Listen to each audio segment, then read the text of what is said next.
എല്ലാരും ഒന്ന് മാറിക്കോ, ചെവി പൊത്തോ ചെയ്യണേ. ശോഭേച്ചി പടക്കം പൊട്ടിക്കാൻ പോവാണ്. പാലക്കാട് വലിയ ഭൂരിപക്ഷത്തിൽ അവിടുത്തെ ജനങ്ങൾ ശോഭയെ വിജയിപ്പിക്കുമെന്നുള്ള ഉറപ്പ് എനിക്ക്. സോമനങ്ങളുടെ കോൺഫിഡൻസ് കാണുമ്പോഴാണ് എനിക്കൊരാശ്വാസം. അത് മോൾക്ക് അവന്റെ കോൺഫിഡൻസിനെ പറ്റി അറിയാനിട്ടാ. മുമ്പ് തോറ്റ എല്ലാ ഇലക്ഷനും ഇതേ കോൺഫിഡൻസ് ആയിരുന്നു. ആദ്യമായിട്ട് തെരഞ്ഞെടുപ്പിൽ പ്രവർത്തിക്കാൻ വരുന്ന ഒരാളല്ല നിങ്ങളുടെ ശോഭാ സുരേന്ദ്രൻ. ഇതെന്റെ 10ാമത്തെ തെരഞ്ഞെടുപ്പാണ്. 9 തെരഞ്ഞെടുപ്പുകളിലും 9 എണ്ണത്തിൽ തോറ്റു. ഞാൻ ചോദിച്ചു, എനിക്ക് തന്നു. നല്ല അസലടിയാ. അപ്പൊ 10ാമത്തേത്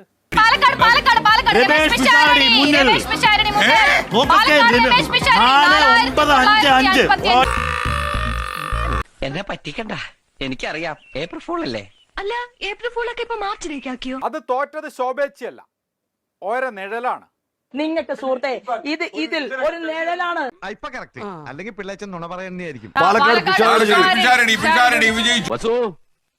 തോറ്റ് തുന്നമാടി വന്നിരിക്കുന്നു നിന്റെ മോൻ. അവനെന്തെങ്കിലും തിന്നാൻ കൊടുക്ക്. എന്തെങ്കിലും പോരാ, സ്വപ്പ കനമായിട്ട് തന്നെ വേണം. എന്നാ അമ്മിക്കലത്ത് ഒഴുകിക്കോ. അതും മതിയാവൂന്ന് തോന്നുന്നില്ല.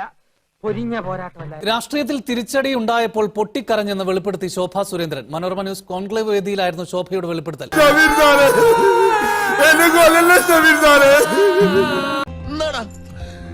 ഇനി ഒരു നിമിഷം ഞാൻ ഇവിടെ നിൽക്കില്ല. വ്യക്തിപരമായിട്ടുള്ള അനുഭവത്തിൽ ഒരു ഘട്ടത്തിൽ ഇനി വേണോ എന്നുള്ള ഒരു ചിന്ത എന്റെ മനസ്സിൽ വരികയും ഞാൻ അടച്ചിട്ട മുറിയിലിരുന്ന് കരയുകയും ഒക്കെ ചെയ്തിട്ടുള്ള ഒരാളാണ്.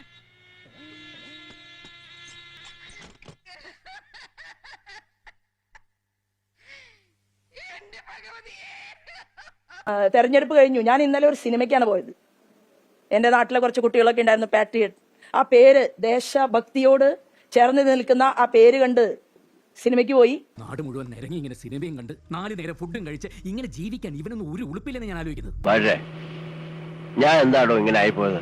ചിന്തിച്ചിട്ട് ഒരു എത്തും പിടിയും കിട്ടാത്ത കാര്യമാണ്.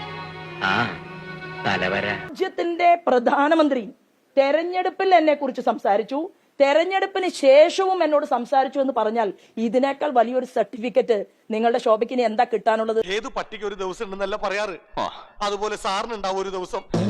അപ്പൊ ഞാൻ വളരെ ഹാപ്പിയാണ്. എന്തായാലും റാങ്ക് കിട്ടിയ കുട്ടിയാണ് ഞാനെന്ന് അഖിലേന്ത്യാ ലീഡർഷിപ്പിന് മനസ്സിലായിട്ടുണ്ട്. അതുകൊണ്ട് വളരെ സന്തോഷം. എന്താ അടുത്ത തെരഞ്ഞെടുപ്പിൽ ഇവിടത്തെ മുഖ്യമന്ത്രി ഭാരതീയ ജനതാ പാർട്ടി നേതൃത്വം നൽകുന്ന NDAയുടെ ലീഡർ ആയിരിക്കും എന്നുള്ള കാര്യത്തിൽ ഒരു തർക്കവുമില്ല.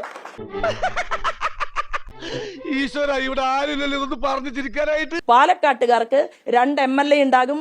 ഒരാൾ നിയമസഭയ്ക്ക് അകത്തായിരിക്കും, ഒരാൾ പാലക്കാടിലെ ജനങ്ങൾക്കിടയിലായിരിക്കും. ഞാൻ ഒരു നിഴൽ MLA ആയിരിക്കും. ഇങ്ങനെ എന്തെങ്കിലുമൊക്കെ പറയുമ്പോഴേ എന്റെ മനസ്സിനൊരു സന്തോഷം ഉണ്ടാവുള്ളൂ. ഞാൻ എന്റെ സന്തോഷം നോക്കിയാ പോരെ. ഇലക്ഷന് വേണ്ടി വാങ്ങിച്ച പടക്കങ്ങളാ ജയിച്ചു കഴിഞ്ഞാൽ പൊട്ടിക്കാൻ. ഇനിയിപ്പോ എന്ത് ചെയ്യും? കലേഷിന്റെ പാർട്ടിക്കാർക്ക് പകുതി വിലക്ക് മറിച്ചു വിറ്റാലോ?